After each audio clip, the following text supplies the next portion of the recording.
भारतीय reserve bank ने शुक्रवार को ऐलान किया कि सितंबर 2023 के बाद से 2000 रुपए के नोट चलन से बाहर हो जाएंगे। इस ऐलान पर अखिलेश यादव ने केंद्र की नरेंद्र मोदी सरकार पर तंज कसते हुए ट्वीट किया है। देश में रोजगार का संकट पैदा हो गया। 45 साल की सबसे बुरी बेरोजगारी आ गई और आज अब सरकार कह रही कि 2000 का नोट हम वापस लेंगे। मुझे यकीन है कि कुछ दिनों बाद सरकार कहेगी कि अब हम 1000 का नोट वापस चालू करते हैं। यूपी के पूर्व सीएम ने कहा कि कुछ लोगों को अपनी गलती देर से समझ आती है। आरबीआई ने 2000 रुपए के नोट को सितंबर 2023 के बाद चलन से बाहर करने की शुक्रवार को घोषणा की है। अब सुनिए कांग्रेस नेता गौरव वल्लभ की प्रतिक्रिया। देश का एक भी अर्थशास्त्री और देश क्या दुनिया का कोई अर्थशास्त्री ये नहीं समझ पाया कि 2000 का नोट चालू क्यों किया गया था आज से 7 साल पहले।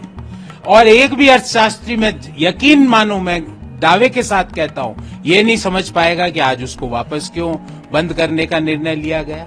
नोटबंदी में जिस तरह से निर्णय लिए और जिस तरह से पूरा असंगठित क्षेत्र, अनऑर्गेनाइज क्षेत्र पूरा खत्म हो गया, देश में रोजगार का संकट पैदा हो गया, 45 साल की सबसे बुरी बेरोजगारी आ गई और आज अब सरकार कह रही कि 2000 का नोट हम वापस लेंगे।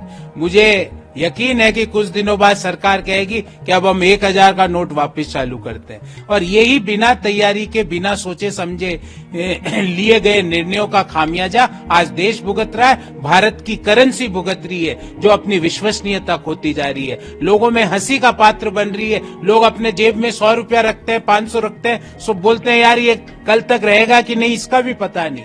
तो सरकार की इस तरह के कदम देश की करेंसी की विश्वसनीयता घटाते हैं, जिसे हमें बरकरार रखना चाहिए, क्योंकि उससे ही आर्थिक जो जीडीपी ग्रोथ दीर्घकालीन में होती है। और एक लाइट मोड में एक बात कहूंगा कि 2000 के नोट का मेरे को तो एक ही बात समझ में आ रही है कि कर्नाटक की हार के बाद साहेब का टीवी और अखबारों से वो गायब हो गए, तो वापस अखबारों में आने के लिए मुझे लगता है ये निर्णय लिया। या फिर जो पहले बताया गया कि 2000 के नोट में एक चिप है और चिप का संकट खड़ा हो गया, इसलिए सरकार ने 2000 का नोट वापस बंद करने का निर्णय लिया।